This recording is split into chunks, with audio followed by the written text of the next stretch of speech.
This is from Gardens of Human Rights Florida Foundation, the CEO and the president, Zarin Maza, Florida. This is going to Mr. Nagatali Ramesh, the poet, thinker, and agriculturist and social activist. So this is especially from US, from Zarin Maza to Nagatali Ramesh. This is a special award for him. So over to you.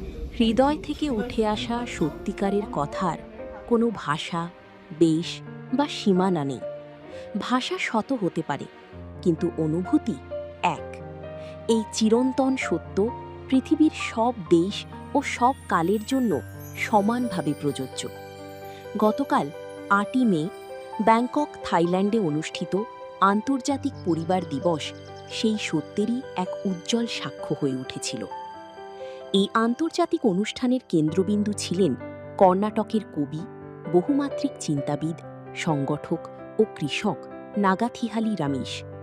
বিশ্বের নানা দেশের মানবাধিকার কর্মী, পরিবেশপ্রেমী ও সমাজচিন্তকের উপস্থিতিতে আয়োজিত এই অনুষ্ঠানে তিনি প্রধান বক্তা হিসেবে অংশগ্রহণ করেন।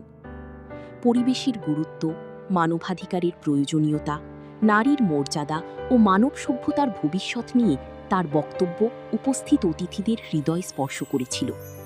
তার কথার সারমর্ম ছিল এমন: মাতৃত্ব হল সৃষ্টির আদিম দর্শন। মায়ের মমতা এবং পৃথিবীর করুণা, কেবল এই দুটি মানবজাতিকে রক্ষা করতে পারে। নারী কেবল একটি জৈবিক অস্তিত্ব নন, তিনি এক জীবন্ত চেতনা, অনুভূতি ও সহমর্মিতার উৎস। নারীর মধ্যে হৃদয়ের আলো জ্বলে, সেটি অন্তরের দীপ্তি। কিন্তু পুরুষের মধ্যে প্রায়শই কেবল বুদ্ধিবৃত্তিই জ্বলে ওঠে, আর সেই বুদ্ধি অনেক সময় অন্ধকার কক্ষের মতো হয়ে ওঠে। সেটিই পুরুষের অহং, আমির আসক্তি। এই প্রসঙ্গে তিনি স্মরণ করেন জালালউদ্দিন রুমির অমর বাণী। আমি বললাম, আমি এসেছি, দরজা খোলো। দরজা খুলিনি। যখন বললাম, তুমি আছো, তখন দরজা খুলে গেল। অর্থাৎ পুরুষত্ব অনেক সময় আমি কেন্দ্রিক এক মানসিকতা হয়ে দাঁড়ায়। এরপর তিনি নিজের একটি কবিতা স্মরণ করেন। নারী নির্বাচনকারিণী, যা পায় সব কুক্ষিগত করে না। পুরুষ যা পায় সব চিঠি দেখতে চাওয়া এক চপল প্রাণ।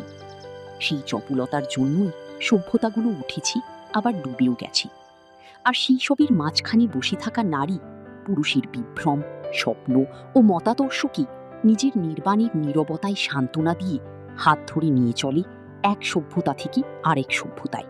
তিনি বলেন, গৌতম বুদ্ধা এবং জিসাস ক্রাইস্ট উভয়ের মধ্যেই ছিল গভীর মাতৃহৃদয়। তাই আজকের পৃথিবীতে বুদ্ধ ও যিশুর দর্শনই মানবজাতির পথপ্রদর্শক হওয়া প্রয়োজন। বিশেষত যখন বিশ্বযুদ্ধের অন্ধকারে নিমজ্জিত, তখন শান্তি, প্রেম, করুণা ও সহনশীলতার বার্তা নিয়ে শত শত বুদ্ধ ও যিশুর হৃদয় সংলাপ পৃথিবীতে প্রয়োজন। তিনি বলেন, যুদ্ধের সবচেয়ে বড় শিকার নারী ও শিশু। যখন মানবজাতি মাতৃত্বের চোখ হারিয়ে ফেলে, তখনই এমন ভয়াবহতা জন্ম নেয়।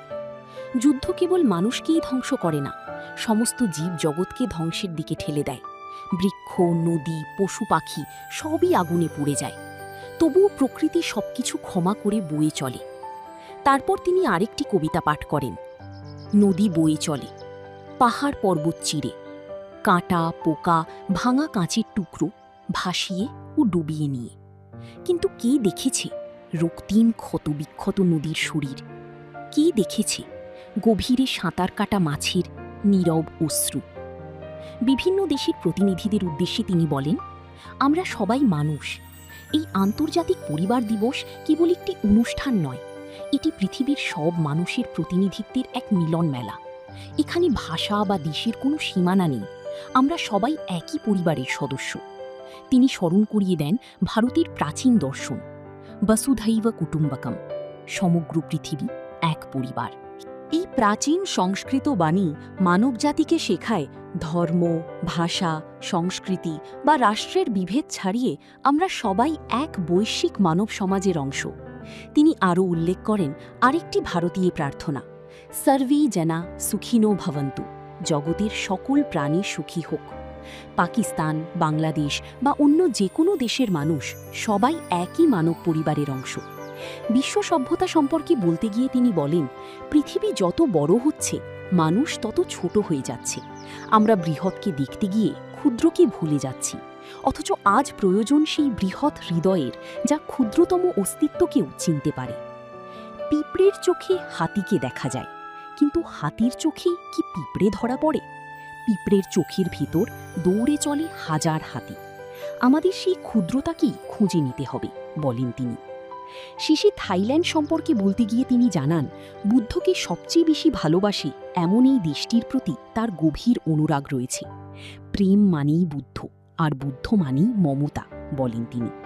তিনি আরও বলেন, তিনি থাইল্যান্ডকে আরেক অর্থে থাইল্যান্ড বা মায়ের দেশ বলতে চান। কন্নড় ভাষায় থাই মানে মা, তাই আমার কাছে থাইল্যান্ড যেন বুদ্ধের মাতৃস্নেহে ভরা এক ভূমি। তিনি বলেন, এই দেশে সম্মানিত হওয়া তার জন্য গর্বের বিষয়। পাশাপাশি তিনি আশা প্রকাশ করেন, থাইল্যান্ড শুধু ভ্রমণ ও বিনোদনের দেশ হিসেবেই নয়, বরং করুণা, আধ্যাত্মিকতা ও মানবিক চেতনার এক মহান ভূমি হিসেবেও বিশ্বে পরিচিত হোক। Empower global academy, youth for human rights international, ladies Ghana এবং শ্রীলঙ্কা মানবাধিকার পরিষদের সহযোগিতায় আয়োজিত এই অনুষ্ঠানে নাগাথিহালি রামেশকে বিশেষ আন্তর্জাতিক সম্মাননায় ভূষিত করা হয়, যা শুধু কর্ণাটক নয়, সমগ্র কন্নড়ভাষী মানুষের জন্যও গর্বের। Give respect where we are going to give respect to the women, whether the family or nation or the world is going to shine there. And extends generously the products, its life activity. It offers protection to all beings, especially living beings. Offering a shade even to the X-Man who destroy it. We have to know that is the nature of the. Today we have to, as a woman, as a earth, our mother earth, the same thing. The woman, earth, fulfill everybody's needy things, not greedy things. Today, man means greedy. So you have to think about, on this occasion, I'm going to, one small of my poem, I'm going to read it. It shows, woman. The woman is very picky. She does not swallow everything she gets. The woman is very picky. She does not swallow everything she gets.